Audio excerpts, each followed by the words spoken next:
साध संगत जी, the inspired stories channel पर आपका बहुत बहुत स्वागत है।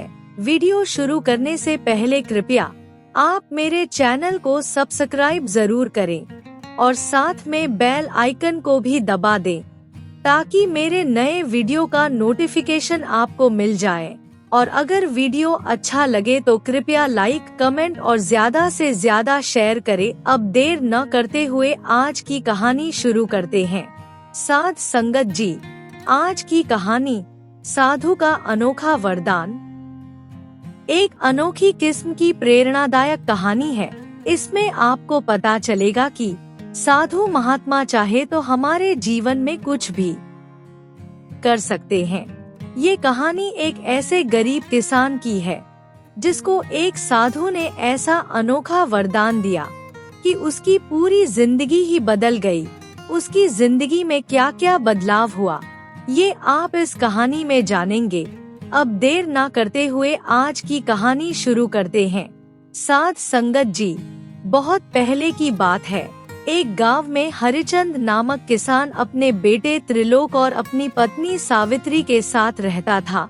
हरिचंद और त्रिलोक दोनों बाप बेटे एक छोटी सी जमीन पर खेती किया करते थे, जिससे उनका गुजारा चल रहा था। दोनों बाप बेटे बहुत ही मेहनती थे। एक दिन हरिचंद ने अपने बेटे त्रिलोक से कहा, बेटा, मानसून का समय आने वाला है, इसलिए जल्दी से चलकर अपनी फसल को लगा देना चाहिए। त्रिलोक ने अपने पिता से कहा, पिताजी, आप सही कह रहे हैं। मुझे लगता है इस साल हमारी फसल बहुत अच्छी होगी। अपने बेटे की बात सुनकर हरिचंद बोला, हाँ बेटा, तुम सही कह रहे हो। हम तो इसी उम्मीद पर काम करते हैं। इस तरह दोनों बाप बेटे का सारा समय इसी में निकल गया। हरिचंद बहुत ही गरीब था, लेकिन वो भगवान को बहुत मानता था। वो रोज काम पर निकलने से पहले भगवान को याद करता था और फिर उसके बाद ही काम पर निकलता था। वो खेत पर जाने से पहले गुरुद्वारे के बाहर एक साधु बैठा हुआ था। वो रोज उनको प्रणाम करने के बाद ही काम पर जाता था। वो साधु बहुत ही ज्ञानी और भक्ति वाला था। हरिचंद हमेशा उसके सामने प्रार्थना करता था कि बाबा, हमारी गरीबी कब दूर होगी, कब हमारे अच्छे दिन आएंगे। साधु हर बार उसको यही समझाता था कि तुम भगवान के ऊपर विश्वास रखो, भगवान सबकी सुनता है, वो तुम्हारी भी सुनेगा और तुम्हारी सभी परेशानियों का हल करेगा। एक दिन हरिचंद बहुत परेशान था। वो काम पर निकला और अपनी आदत के अनुसार पहले साधु बाबा के दर्शन करने चला गया। वो साधु बाबा के पास जाकर रोने लगा और कहने लगा कि बाबा, आप तो सब जानते हो, इसलिए मेरी परेशानी का हल करो, जिससे मैं सुखी जीवन गुजार सकूं। बाबा ने हरिचंद को इस तरह रोते हुए देखा तो उसके ऊपर तरस आ गया। साधु ने उसे कहा, बेटा, तुम चिंता मत करो, तुम्हारी सभी परेशानियां बड़ी जल्दी खत्म हो जाएगी, लेकिन तुम रोज भगवान को पहले की तरह याद करते रहना।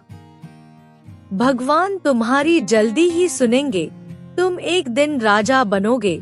हरिचंद साधु की बात सुनकर बहुत खुश हुआ, लेकिन फिर मायूस होकर साधु से बोला, बाबा, ये कैसे हो सकता है? मेरे जैसा गरीब आदमी राजा कैसे बन सकता है? साधु ने उसकी बात सुनकर कहा, बेटा, तुम भगवान के ऊपर विश्वास रखो, जो मैंने कहा है वो जरूर पूरा होगा। तुम एक दिन राजा जरूर बनोगे, लेकिन एक बात याद रखना, तुम्हें किसी भी प्रकार के लालच में नहीं पड़ना, क्योंकि लालच इंसान को बर्बाद कर देता है। इसलिए जो कुछ भी करो, सोच समझ कर करना। साधु की बात सुनकर हरिचंद ने कुछ देर सोचा, फिर साधु को हाथ जोड़कर प्रणाम किया और खेत पर चला गया। खेत पर उसका बेटा त्रिलोक पहले ही पहुंच गया था। दोनों बाप बेटा मिलकर खेत में काम करने लगे। दोनों जल्दी जल्दी खेत को खोदने लगे ताकि बारिश आने से पहले फसल को अच्छी तरह लगा सके, ताकि बारिश से उनकी फसल अच्छी हो जाए। दोनों जी तोड़ मेहनत कर रहे थे। उनको काम करते करते शाम हो गई। हरिचंद जमीन को खोद रहा था और उसका बेटा त्रिलोक बीज लगा रहा था। तभी त्रिलोक को एक चमकीली चीज नजर आई, जो कि खेत के बीच में चमक रही थी।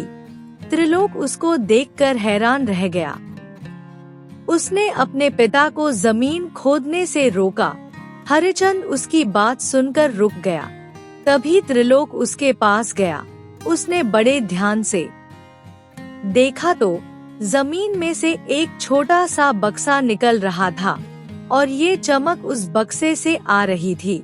उसने अपने पिता से कहा, पिताजी, जमीन में कोई बक्सा गड़ा हुआ है। हरिचंद ने जब देखा तो बोला, बेटा तुम सही कह रहे हो, लेकिन ये बक्सा यहाँ कौन दबा गया? चलो इसको निकाल कर देखते हैं। दोनों ने बहुत मेहनत से बक्से को बाहर निकाला। बक्से को देखकर हरिचंद बोला, बेटा ये बक्सा तो पुराने समय का लगता है। हरिचंद ने बक्से को उठाया। वो मन ही मन खुश हो रहा था और सोच रहा था कि इसमें कोई खजाना लगता है। उसके बाद दोनों बक्से को खोलने लगते हैं। जब उन्होंने बक्से को खोला तो बक्से के अंदर एक चमकीला हीरा और एक कागज की पर्ची पड़ी हुई थी। हरिचंद तो पढ़ा लिखा नहीं था, इसलिए उसने पर्ची त्रिलोक को पकड़ा दी और उससे कहा, बेटा देखो इसमें क्या लिखा है। त्रिलोक ने पर्ची को खोला तो उसमें लिखा था, ये हीरा कोई मामूली हीरा नहीं है, ये इच्छा पूरी करने वाला हीरा है। लेकिन एक बात याद रखना, ये हीरा सभी इच्छाएं पूरी कर सकता है, लेकिन मरे हुए व्यक्ति को जीवित नहीं कर सकता। हरिचंद ने उतावले स्वर में त्रिलोक से पूछा, बेटा इस पर्ची में क्या लिखा है? क्या ये कोई खजाने का नक्शा है? त्रिलोक पर्ची पर लिखा हुआ पढ़कर बहुत हैरान था। उसने हरिचंद से कहा, नहीं पिताजी, इसमें ये लिखा है कि ये हीरा सभी इच्छाएं पूरी कर सकता है। आप जो भी मांगोगे वही मिलेगा। हरिचंद ने ये सुनकर कहा, बेटा ये क्या मजाक लिखा है? क्या कभी ऐसा हो सकता है? इस हीरे को वापस बक्से में रख दो, इससे हमारा काफी समय बर्बाद हो गया। त्रिलोक बहुत ही समझदार था। उसने कहा, पिताजी आप रुकिए, हम इससे कुछ मांग कर देखते हैं कि पर्ची में सही लिखा है या गलत। त्रिलोक सोचने लगा कि हीरे से क्या मांगा जाए। तभी उसकी नजर अपने पिता के पैरों पर पड़ी। उसने देखा पिता के पैरों में चप्पल नहीं थी। उसने हीरे को अपने हाथ में लेकर कहा, ए चमत्कारी हीरे, पिताजी के लिए एक नई चप्पल दे दो। जैसे ही त्रिलोक ने ये कहा तो एक चमत्कार हुआ। हरिचंद के पैर में नई चप्पल आ गई। हरिचंद ये देखकर बहुत हैरान हुआ और बोला, बेटा ये हीरा तो सच में चमत्कारी है। तभी एकदम से हरिचंद को साधु की बात याद आ गई कि बेटा तुम चिंता मत करो, भगवान बहुत जल्दी सब कुछ ठीक कर देंगे। वो समझ गया कि ये सब साधु के वरदान से हुआ है। उसने साधु को मन ही मन श्रद्धा से याद किया। तभी उसका बेटा त्रिलोक बोला, पिताजी अब आपको चिंता करने की कोई जरूरत नहीं है, अब हम बहुत जल्दी अमीर बनने वाले हैं। उसके बाद दोनों बाप बेटा खेत का काम खत्म करके साथ में चमत्कारी हीरे को लेकर घर आ गए। जब दोनों घर पहुँचे तो बहुत खुश थे। हरिचंद की पत्नी सावित्री ने दोनों को इतना खुश देखकर पूछा, क्या बात है, आज बाप बेटा दोनों बहुत खुश हैं, और ये आपके हाथ में क्या है? हरिचंद ने अपनी पत्नी से कहा, सावित्री थोड़ा धीरे बोलो, कहीं ये बात कोई सुन ना ले। अब हमारी गरीबी हमेशा के लिए खत्म होने वाली है। अब हमें पैसों के लिए किसी का मोहताज नहीं रहना होगा। फिर हरिचंद ने बक्से में से हीरा निकाला और अपनी पत्नी से कहा, सावित्री ये कोई मामूली हीरा नहीं है, ये इच्छा पूरी करने वाला हीरा है, इसे जो भी मांगेंगे वही मिलेगा। सावित्री हरिचंद की बात सुनकर हैरान हो गई और बोली, ये तुम बहुत अच्छी बात कह रहे हो। अब तो हम भी पैसे वाले बन जाएंगे और मेरे पास भी बहुत सारे सोने चांदी के जेवर होंगे। फिर कुछ सोचकर सावित्री बोली, चलो पहले इससे कुछ मांग कर देखते हैं। ये कहकर सावित्री ने हीरे को हाथ में लिया और बोली, ए चमत्कारी हीरे, मुझे सोने चांदी के जेवर दे दो। जैसे ही सावित्री ने ये कहा, एक चमत्कार हुआ। सावित्री के गले में बहुत ही कीमती हार आ गया। इतने कीमती हार को देखकर सावित्री की आंखें फटी की फटी रह गई। वो बोली, मैंने कितने सपने देखे थे कीमती हार के लिए और आज मेरा सपना पूरा हो गया। इस तरह सावित्री इच्छा पूरी करने वाले हीरे से कई चीजें मांग लेती है। अब सावित्री के पास बहुत जेवर हो गए थे। हरिचंद बार बार साधु का धन्यवाद देने लगा। इस तरह कुछ समय के अंदर ही हरिचंद के पास बहुत पैसा आ गया। एक दिन हरिचंद ने अपनी पत्नी से कहा, सावित्री, अब हमारे पास बहुत पैसा हो गया, हमें अब किसी चीज की कमी नहीं रही, इसलिए अब हम इस हीरे को वापस जमीन में दबा देते हैं। सावित्री ने हरिचंद की बात सुनकर कहा, ये आप क्या कह रहे हो? इतने से हमारा क्या होगा? हमें तो अभी और भी पैसे चाहिए। हरिचंद ने उसकी बात सुनकर कहा, सावित्री, इतना लालच ठीक नहीं है। इस हीरे की वजह से हम किसी परेशानी में ना फंस जाए। मुझे तो इस हीरे से डर लगने लगा है। हरिचंद के बार बार समझाने पर भी सावित्री नहीं समझ रही थी। वो हीरे को अपने साथ लेकर अंदर चली गई। वहीं दूसरी तरफ हरिचंद की तरक्की देखकर गांव के लोग उससे जलने लगे। हरिचंद की एकदम से अमीर होने की बात पूरे गांव में फैलने लगी और ये बात गांव के जमींदार के पास भी पहुंच गई। कुछ चापलूस लोग जमींदार के पास गए और उसको बोले, जमींदार जी, बहुत जल्दी आपकी जमींदारी खत्म होने वाली है, क्योंकि अब आपसे भी धनवान हमारे गांव का हरिचंद बन गया है। अचानक से पता नहीं उसके पास इतना सारा धन और सोना चांदी कहां से आ गया। ऐसा लगता है जैसे उसकी किस्मत ही बदल गई। लोगों की बात सुनकर जमींदार हैरान रह गया और बोला, तुम उस हरिचंद की बात कर रहे हो जिसके पास थोड़ी सी जमीन थी? वो मुझसे आगे कैसे बढ़ गया? लगता है उसके हाथ कोई बड़ा खजाना लग गया है। फिर जमींदार ने अपने आदमियों को बुलाया और कहा, तुम लोग हरिचंद पर नजर रखो और ये पता करो कि वो इतनी जल्दी अमीर कैसे हो गया। तुम में से जो भी कोई मुझे पता करके बताएगा, उसको मैं बहुत बड़ा इनाम दूंगा। उसके बाद जमींदार के आदमी वहाँ से चले गए। वो रात होने का इंतजार करने लगे कि कब हरिचंद घर वापस आए और वो इसके बारे में पता करें। जब रात हुई तो वो लोग हरिचंद के घर के अंदर झांकने लगे। उन्होंने देखा हरिचंद और उसकी पत्नी आपस में बातें कर रहे थे। हरिचंद की पत्नी कह रही थी, मुझे थोड़े से जेवर और पैसे चाहिए। ये कहकर उसने हीरे को निकाला और उस हीरे से जेवर और पैसे मांगने लगी।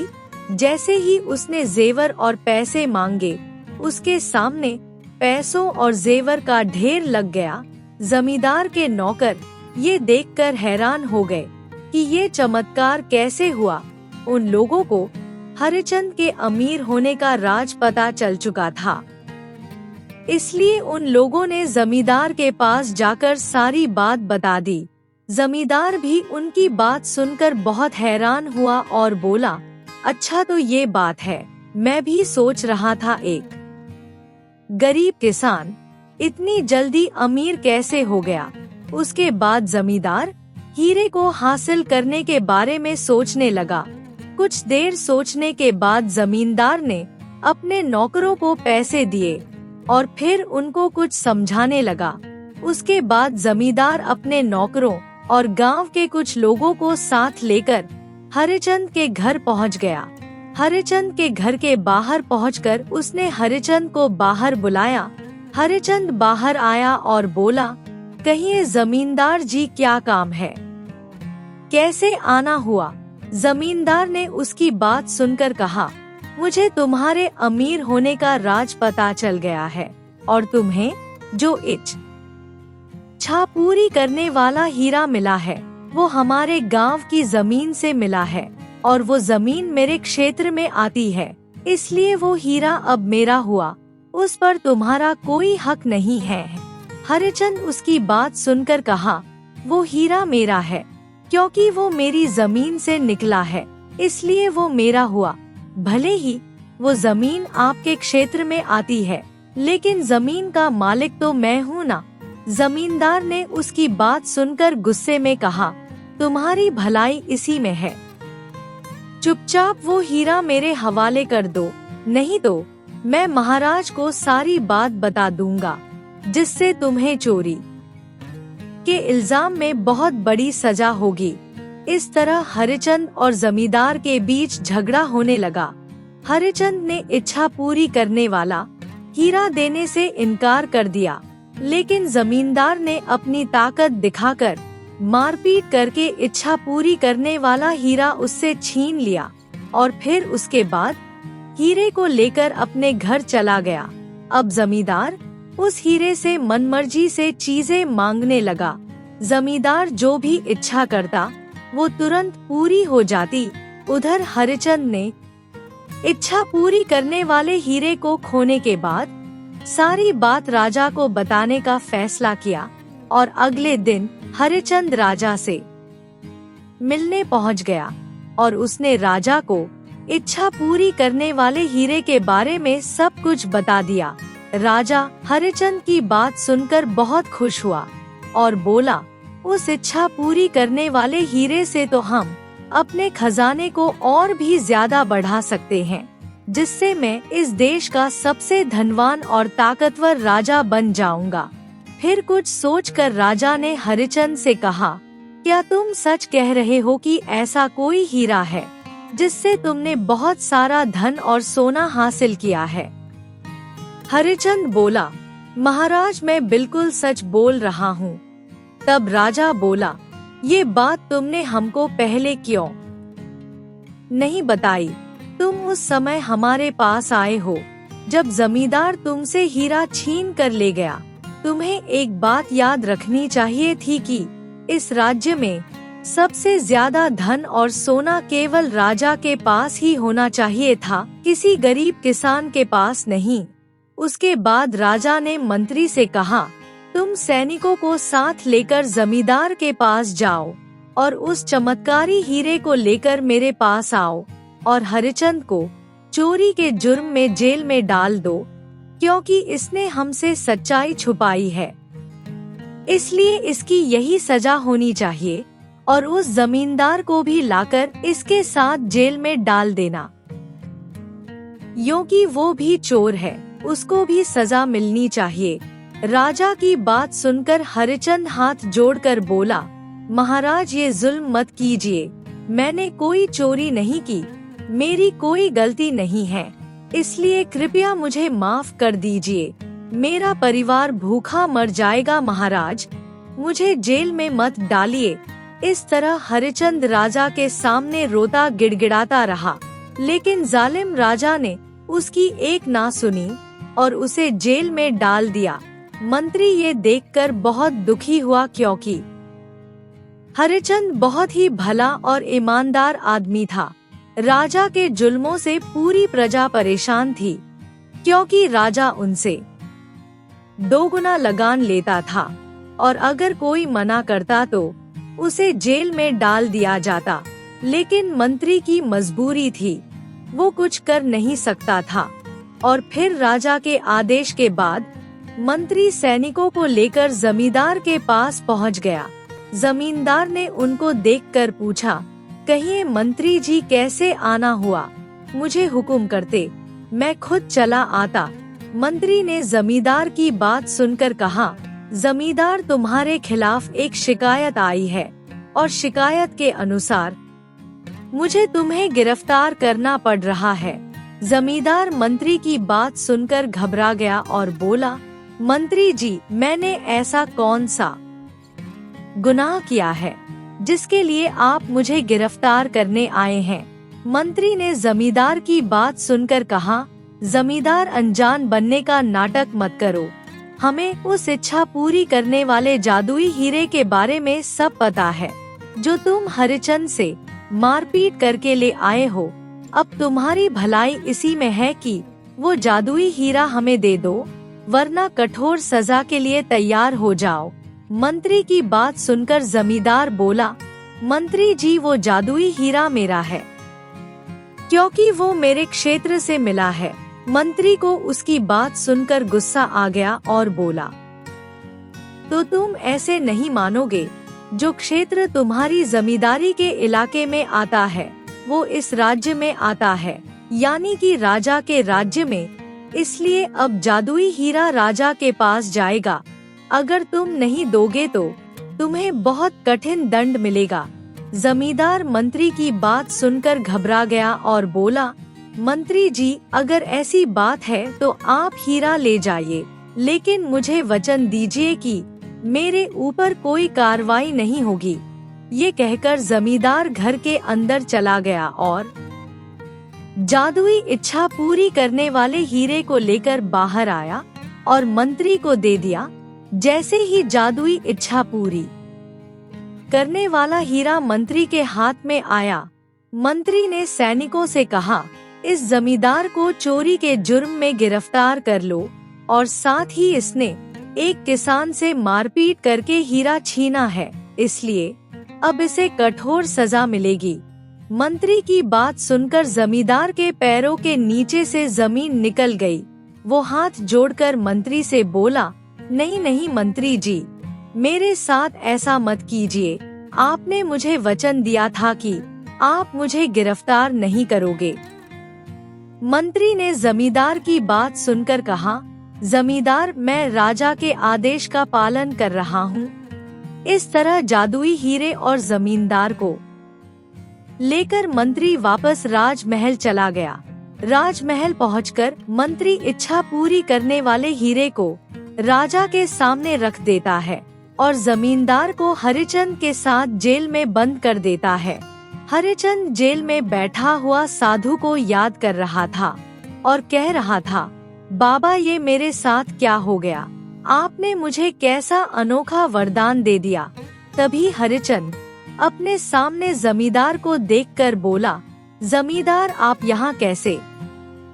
हरिचंद की बात सुनकर जमींदार मायूस स्वर में बोला, हाँ हरिचंद, तुम मुझे माफ कर देना। हरिचंद ने उसकी बात सुनकर कहा, मुझे पहले से आभास हो रहा था कि इस इच्छा पूरी करने वाले हीरे की वजह से कोई ना कोई संकट आने वाला है, और देखो ऐसा हो गया। और उधर दूसरी तरफ राजा उस जादुई इच्छा पूरी करने वाले हीरे से सोना, चांदी, हीरे, मोती, आभूषण मांगकर रात दिन अपने खजाने को बढ़ाता चला गया। और अब राजा के पास पहले से ज्यादा धन दौलत हो गई। राजा के पास अपार धन दौलत की खबर दूसरे राजाओं के पास भी पहुंच गई। दूसरे राजाओं ने राजा विक्रम सिंह की दौलत हथियाने के लिए उसके राज्य पर हमला करने की चेतावनी भेज दी।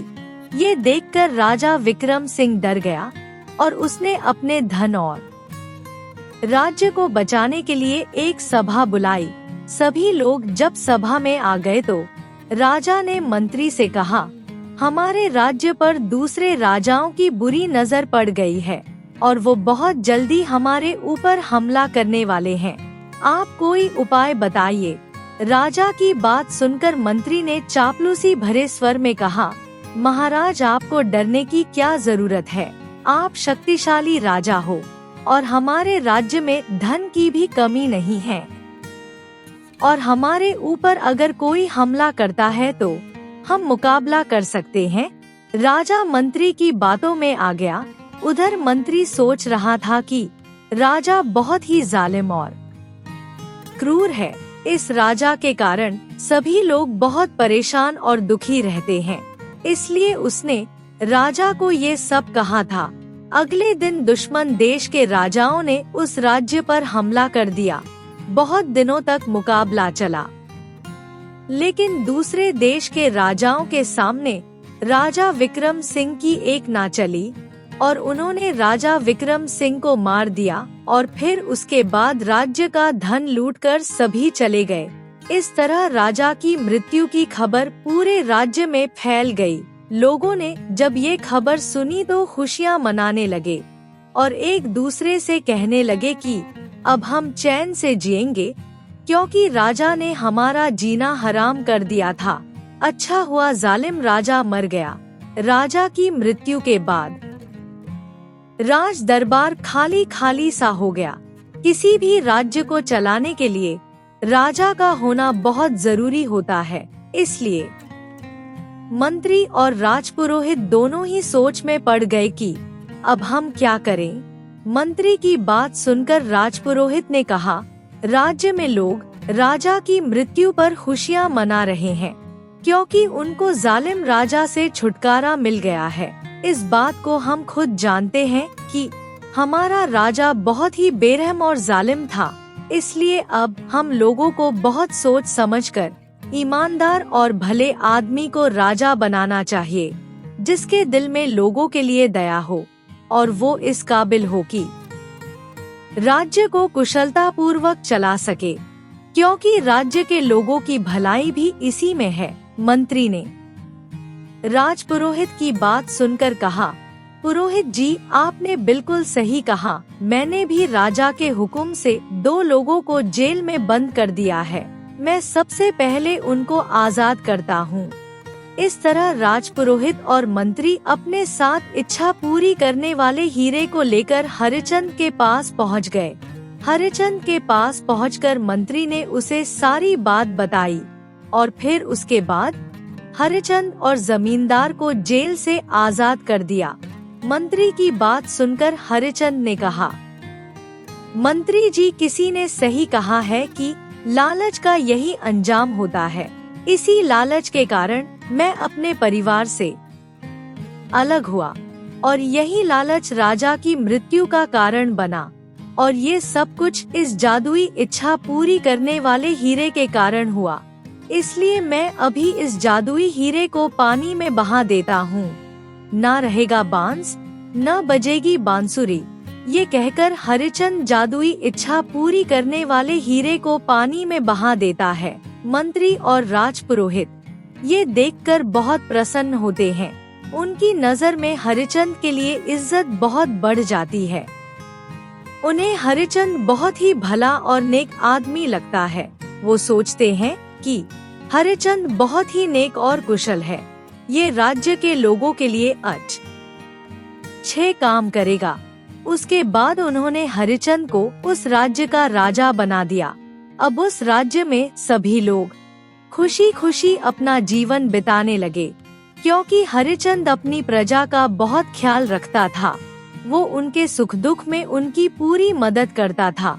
साथ संगत जी, इस प्रेरणादायक कहानी से हमें ये शिक्षा मिलती है कि हमें हमेशा गुरु के कहे हुए रास्ते पर चलना चाहिए, क्योंकि गुरु अपने शिष्य को सही राह दिखाते हैं। गुरु चाहे तो हमें सब कुछ दे सकते हैं, लेकिन वो जो कुछ भी कहे हमें सोच समझकर उनको सुनना चाहिए और उनकी बात पर अमल करना चाहिए। साथ संगत जी, अगर आपको ये कहानी अच्छी लगी हो तो कृपया लाइक, कमेंट और शेयर जरूर करें। आपके प्यार और स्नेह के लिए बहुत बहुत धन्यवाद।